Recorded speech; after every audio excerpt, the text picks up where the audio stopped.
어제와 같은 본문 읽고 또 하나님 말씀 나누도록 하겠습니다. 제가 먼저 읽겠습니다. 누가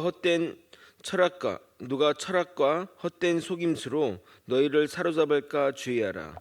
이것은 사람의 전통과 세상의 초등학문을 따름이요 그리스도를 따름이 아니니라. 그 안에는 신성의 모든 충만이 육체로 거하시고 너희도 그 안에서 충만하여졌으니 그는 모든 통치자와 권세의 머리시라. 또 그 안에서 너희가 손으로 하지 아니한 할례를 받았으니 곧 육의 몸을 벗는 것이요 그리스도의 할례니라. 너희가 세례로 그리스도와 함께 장사되고 또 죽은 자들 가운데서 그를 일으키신 하나님의 역사를 믿음으로 말미암아 그 안에서 함께 일으키심을 받았느니라. 또 범죄와 육체의 무할례로 죽었던 너희를 하나님이 그와 함께 살리시고 우리의 모든 죄를 사하시고 우리를 거스리고 불리하게 하는 법조문으로 쓴 증서를 지우시고 제하여 버리사 십자가에 못 박으시고 통치자들과 권세들을 무력화하여 드러내어 구경거리로 삼으시고 십자가로 그들을 이기셨느니라. 아멘. 복음은 신비입니다. 동시에 복음은 조직적으로 매우 치밀하게 구성되어 있습니다. 인간의 학문과 철학과는 비교할 수 없는 완벽함과 정확성이 하나님의 교리 가운데 있습니다. 그런데 이 복음은 초등학교 학생들부터 대학원 박사까지 두루 섭렵하여 적용하여 해석된다는 것은 더 놀라운 것입니다. 예수 그리스도를 믿음으로 우리는 구원을 받았다라고 정리되는 사람이 있고, 더 나아가 예수 그리스도가 우리의 죄를 대신 속죄함으로 우리는 구원을 받았다에서 정리되는 사람이 있고, 저같이 의심 많은 사람은 왜 예수 그리스도의 대속으로 우리의 죄가 사해지냐 의문을 가지는 자는 연합의 교리를 통해서 정리되는 사람도 있는 것입니다. 그래서 성경 강해는 전하는 사람에 따라 가볍게 전달되는 경우도 있고, 저처럼 파고드는 사람에게는 한 문장 한 문장 담긴 깊은 의미를 감탄하며 깊게 전달하는 것입니다.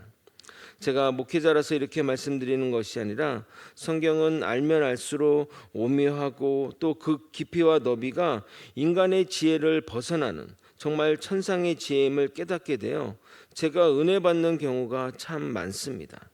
여러분도 저와 같이 느끼시길 예수님의 이름으로 소망합니다. 오늘은 어제 다루지 못한 구속사역의 완전성과 대적들에 대한 승리를 살펴보도록 하겠습니다. 오늘도 말씀 가운데 깨달음과 은혜가 있기를 예수님의 이름으로 소망합니다. 세상의 철학과 학문 그리고 이단 사조는 인간에게서 나온 것이기에 조잡하며 수준이 낮고 그 뿌리를 계속 찾아 내려가면 인간이 그 중심에 서 있는 것을 발견하게 됩니다. 그러나 우리가 성경과 그 신앙은 그 근원이 하나님으로부터 온 것이기에 그것들과는 시작부터 다릅니다.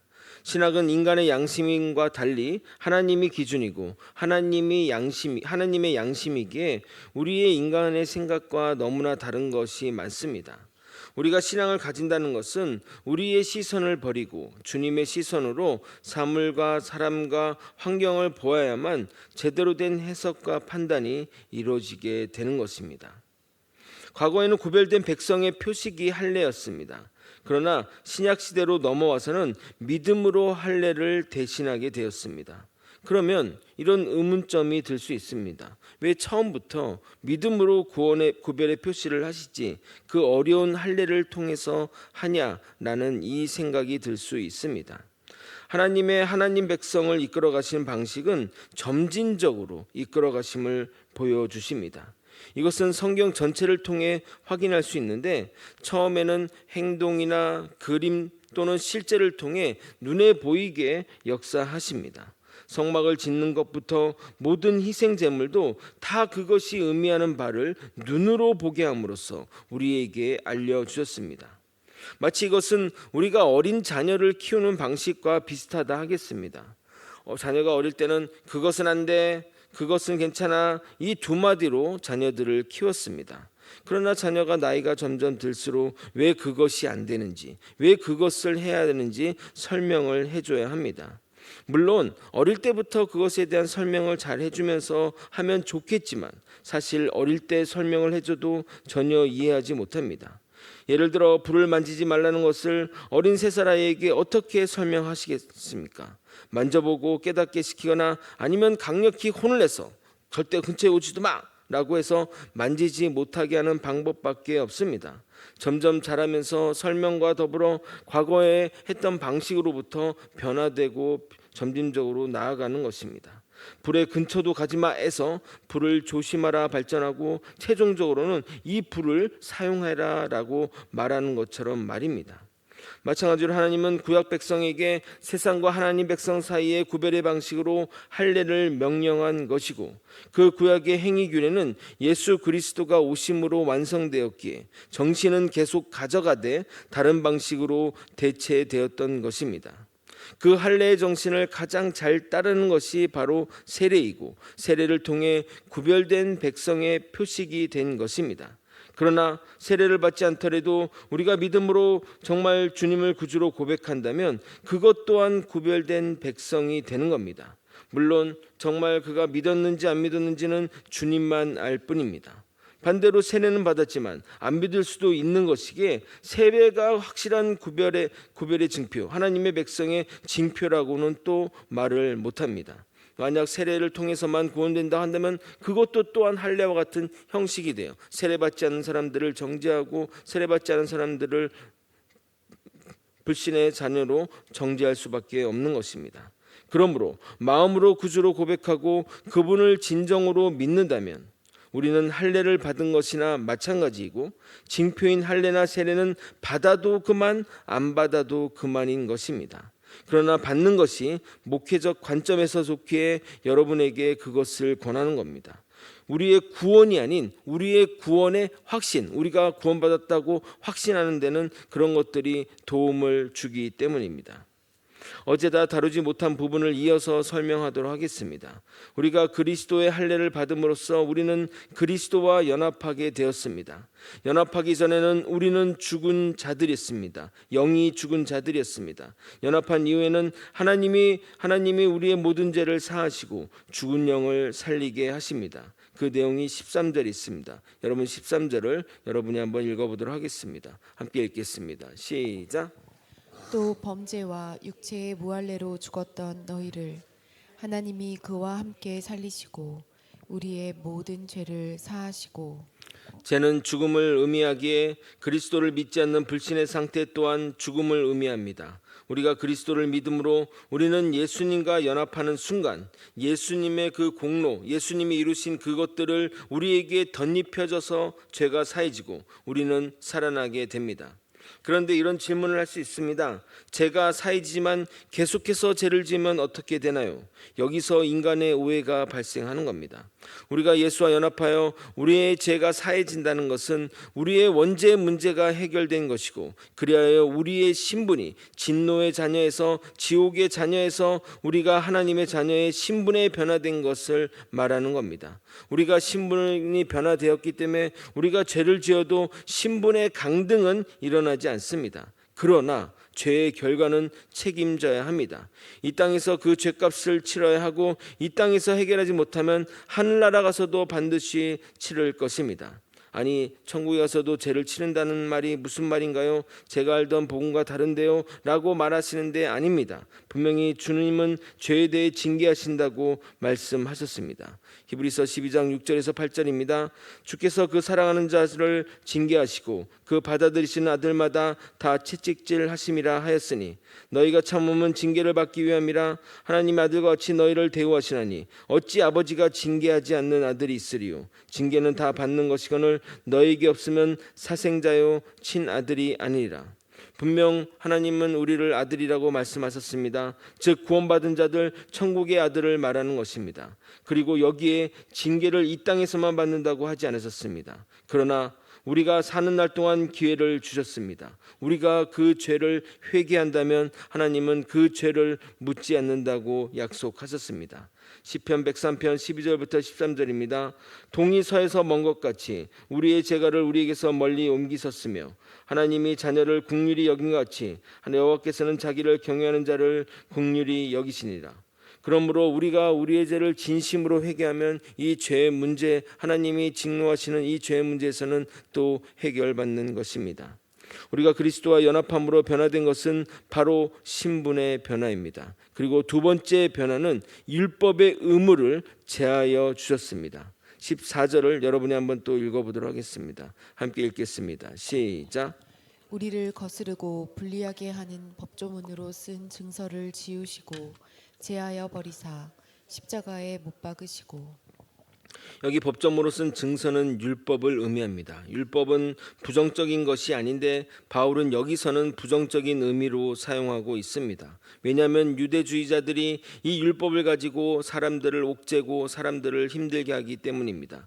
그들은 하나님이 주신 율법을 안 지키면 어떻게 되는 줄 알고 그래 하며 겁박하기 때문입니다. 그러나 누구도 그 율법 앞에 당당할 수 없게 결국 무거운 율법의 죄책에서 허덕이게 만들 뿐입니다.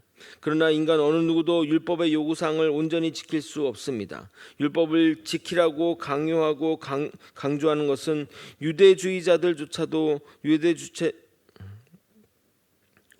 유대주의자들도 버거운 일입니다. 그들이 위선을 떠는 것이지 외식하며 위선을 떠는 것이지 결코 인간은 율법의 무거운 짐을 율법의 모든 요구를 완성시킬 수 없습니다. 하나님이 우리에게 율법을 주신 이유는 율법을 온전히 지키라고 주신 것이긴 하지만 우리가 그것을 실패할 것을 아셨기에 그것을 통해 죄를 깨달으라고 주신 것입니다. 죄를 깨닫지 않으면 그래서 우리가 죄인임을 깨닫지 않으면 우리가 주님께로 나아가지 않기 때문입니다. 그래서 율법을 초등교사라고 말하는 겁니다. 이 초등교사는 의를 가르치거나 의의 문제를 해결해 주는 그런 선생이 아니라 학생을 주님께로 데려다 주는 가이드, 또 옛날 성경에는 몽학선생이라고 표현되었던 것입니다. 갈라디아서 3장 24절입니다.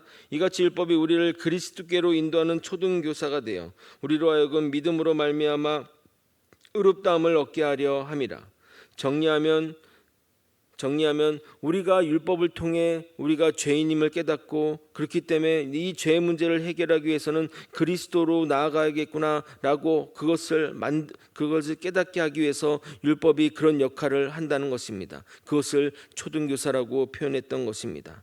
정리하면 여기서 율법을 제하여 버리는 것은 이 율법을 역할을 제하여 버린다는 의미가 아니라 율법을 지켜야만 의에 이른다는 의무를 제하여 버린다는 것입니다. 왜냐하면 우리는 믿음으로 의에 이르기 때문입니다. 그러므로 우리가 의로워지는 것은 주님을 믿음으로써 그의 의가 우리에게 덧입혀져서 우리의 죄가 관가됨으로써 의로워지는 것이지 율법의 온전함을 지켜서 의로워지는 것이 아니기에 결론적으로 주님이 이 율법을 지우고 제하여 버리사 십자가에 못 박히는 것과 동일한 효과를 낸다고 할 수 있는 것입니다.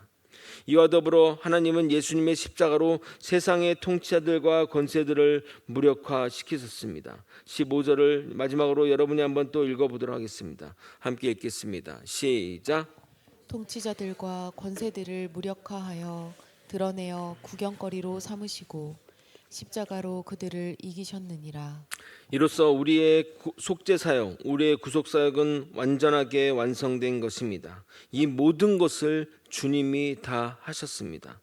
그래서 주님의 승리가 우리의 승리가 되는 것입니다. 이 사실을 잊지 않는 우리가 되길 예수님의 이름으로 소망합니다.